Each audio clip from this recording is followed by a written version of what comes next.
राजस्थान में जो हो रहा है, दिल्ली में हो रहा है, आजान को लेकर जो हो रहा है, जय श्री राम को लेकर जो हो रहा है, ऐसे में साध्वी ऋतंबरा का ये बयान आना कि हर भारतीय औरत 4 बच्चे पैदा करे और 2 राष्ट्र को सौंप दे।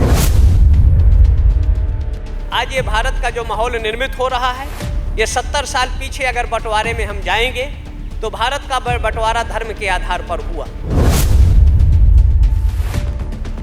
कुरान की उन आयतें पटियाला दिल्ली हाई कोर्ट ने लगभग 15-20 साल पहले कहा था कि कुरान की 27 आयतों को प्रतिबंधित कर दिया जाए, लेकिन कोई सरकार आज तक हिम्मत नहीं कर पाई।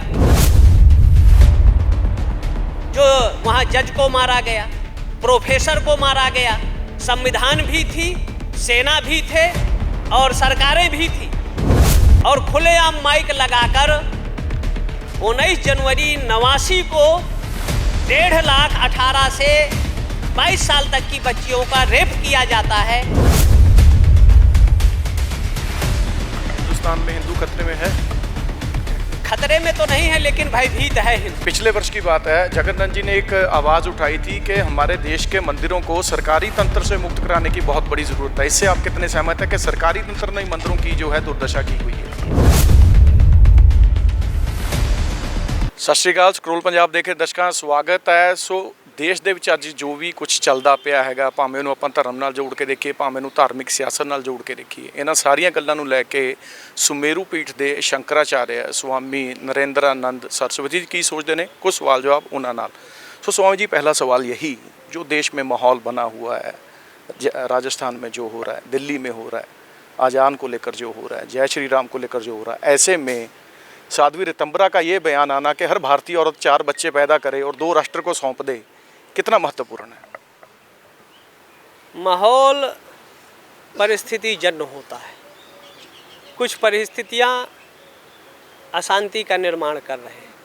वैसे राम का था, सब नर करहि परस्पर प्रीति, चलहि स्वधर्म निरत सुरत नीति। राम राज्य का तात्पर्य था, राम के जीवन का तात्पर्य यही था, और उन्होंने पूरा जीवन गृहवासी, वनवासी, आदिवासी और विश्व पटल पर अराजकता, अशांति, उग्रवाद, आतंकवाद का शमन करने के लिए उन्होंने राज का परित्याग किया, जंगल जंगल भटके, और उस समय की जो खुफिया तंत्र थे, ऋषि मुनि या संत, उन्होंने सब जो अड्डे थे अलगाववादियों के, उनको राम को उन्होंने बताया, और राम उन क्षेत्रों में जाकर देश की स्थिति को ध्वस्त कर उन अराजक तत्वों को और धर्म राज्य की स्थापना किया। विश्व में अशांति के पर्याय के रूप में उस समय लंका था। लंका के भी उस अधिपति को उन्होंने समाप्त किया, और विभीषण जैसे मानवतावादी, देशभक्त, राष्ट्रभक्त को वहाँ पुनर्स्थापना किया। तो ये माहौल अचानक निर्मित नहीं होता।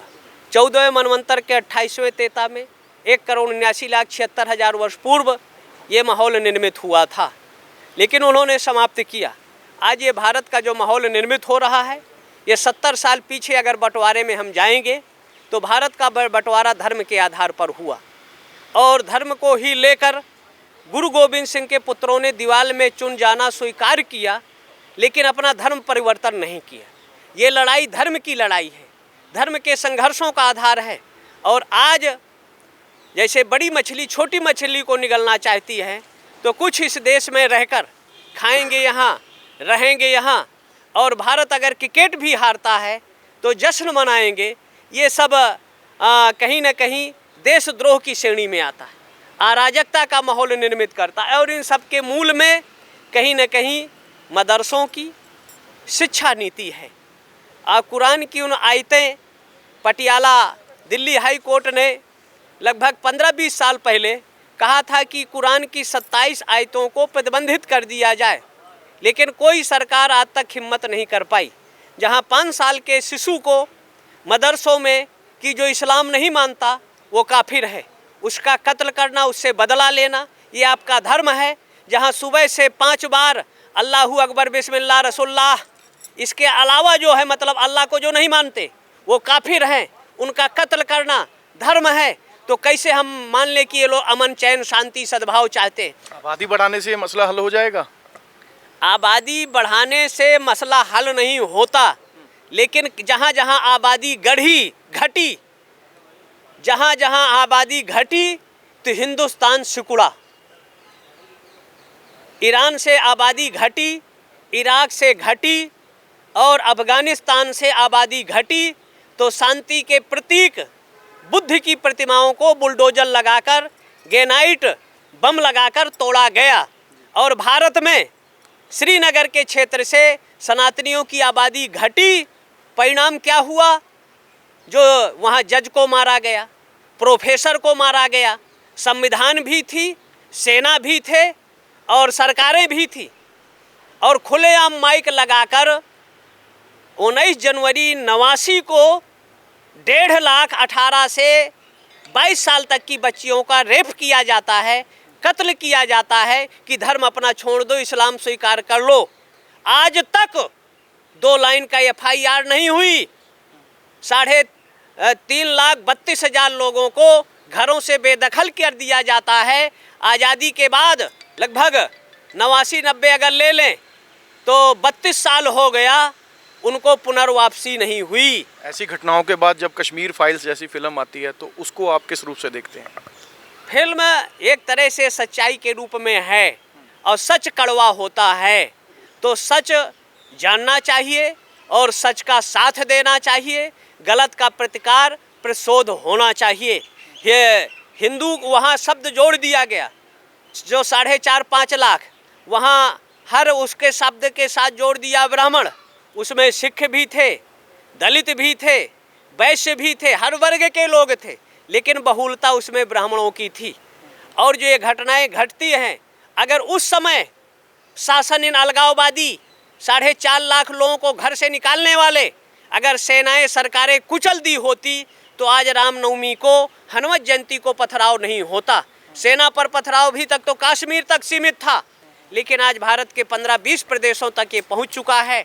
अभी तक हमारे अगर 500 साल का इतिहास लें तो हमारे जो देशभक्त थे वो उनके साथ चाहे कोल रहे हों, चाहे भील रहे हों, चाहे वनवासी, आदिवासी, ये चाहे महाराणा का इतिहास ले ले, चाहे शिवाजी का, उनके साथ कंधा से कंधा मिलाकर संघर्ष करते रहे। हिंदुस्तान में हिंदू खतरे में है? खतरे में तो नहीं है, लेकिन भयभीत है हिंदू।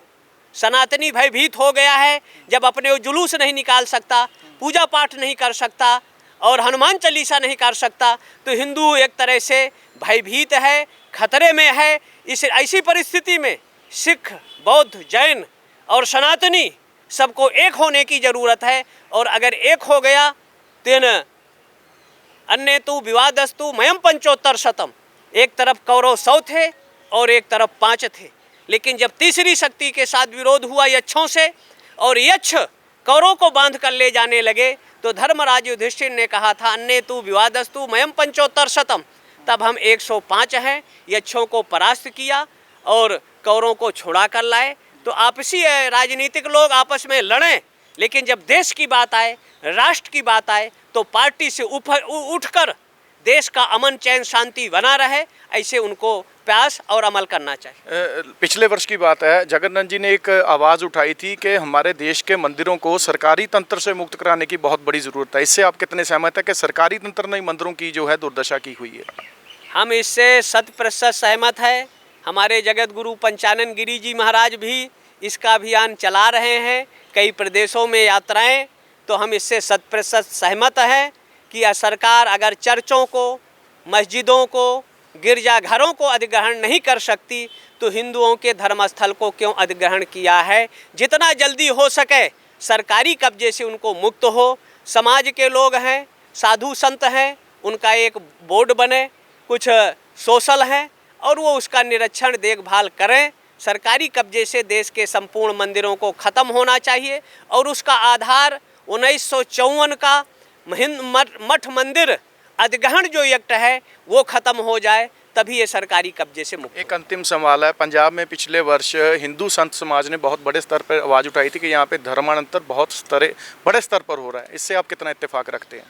ये पंजाब ही नहीं, चाहे राजस्थान है, यूपी है, बंगाल है, उड़ीसा है, तमिल है, केरला है, कर्नाटक या आंध्रा, भारत के अधिकतर प्रदेशों में धर्मांतरण हुआ। यहाँ जो पूर्व मुख्यमंत्री जी आए वो ईसाईकरण को ज़्यादा प्रोत्साहन किया, लगभग 1.5-2 लाख लोगों ने ईसाई धर्म स्वीकार किया। तो ऐसी स्थिति में ऐसे शासन क्या मुख्यमंत्री के आने के बाद स्वीकार किया? पहले भी हुआ है, लेकिन मुख्यमंत्री के काल में थोड़ा ज़्यादा हुआ है। तो शासन को एक वर्ग या समुदाय को प्रोत्साहन नहीं करना चाहिए, क्योंकि शासन धर्मनिरपेक्ष है। तो एक धर्म को प्रोत्साहन और संरक्षण देना अराजकता को जन्म देता है। इसलिए शासन को भी गंभीर होकर, और धर्मांतरण एक तरह से राष्ट्रांतरण है, देशद्रोह की श्रेणी में आता है, इसको पूर्ण रूप से स्टेट और सेंट्रल प्रतिबंधित करना चाहिए। और यही धर्मांतरण आज ये पथराव के लिए विवश कर रहा है। सो धन्यवाद। जगत गुरु स्वामी नरेंद्र आनंद ਉਹਨਾਂ ਦਾ ਕਹਿਣਾ ਹੈਗਾ ਦੇਸ਼ ਦੇ ਵਿੱਚ ਜੋ ਮਾਹੌਲ ਬਣ ਰਿਹਾ ਹੈ, ਕਿਤੇ ਨਾ ਕਿਤੇ ਜਿਹੜਾ ਬਹੁ ਸੰਖਿਅਕ ਹੈਗਾ ਹਿੰਦੁਸਤਾਨ ਦੇ ਵਿੱਚ ਹਿੰਦੂ ਹੈਗਾ ਉਹ ਅਸੁਰੱਖਿਅਤ ਤਾਂ ਨਹੀਂ ਹੈ, ਪਰ ਕਿਤੇ ਉਹਦੇ ਮਨ 'ਚ ਡਰ ਜ਼ਰੂਰ ਹੈ, ਦਹਿਸ਼ਤ ਜ਼ਰੂਰ ਹੈ, ਖੌਫ ਜ਼ਰੂਰ ਹੈਗਾ। ਸੋ ਕਿਤੇ ਨਾ ਕਿਤੇ ਇਸ ਚੀਜ਼ ਨੂੰ ਰੋਕੇ ਜਾਣ ਦੀ ਲੋੜ ਹੈ ਤੇ ਮੁਸਲਿਮ ਜਿਹੜੇ ਹੈਗੇ ਨੇ ਸਿੱਧੇ ਤੌਰ ਤੇ ਭਾਰਤੀਆਂ ਦੇ ਉੱਪਰ, ਖਾਸ ਕਰ ਹਿੰਦੁਸਤਾਨੀਆਂ ਦੇ ਉੱਪਰ ਉਹ ਭਾਰੀ ਪੈ ਰਹੇ ਨੇ। ਤੇ ਆਉਣ ਵਾਲੇ ਟਾਈਮ ਜੇ ਇਹੀ ਹਾਲਾਤ ਬਣਦੇ ਰਹੇ ਤਾਂ ਸਥਿਤੀ ਨੂੰ ਸੰਭਾਲਣਾ ਬੇਹੱਦ ਔਖਾ ਹੋ ਜਾਏਗਾ। ਵਿਜੇ ਪ੍ਰਦੀਪ ਦੇ ਨਾਲ ਬਲਜੀਤ ਮਰਵਾਹਾ, ਸਕਰੋਲ ਪੰਜਾਬ, ਚੰਡੀਗੜ੍ਹ।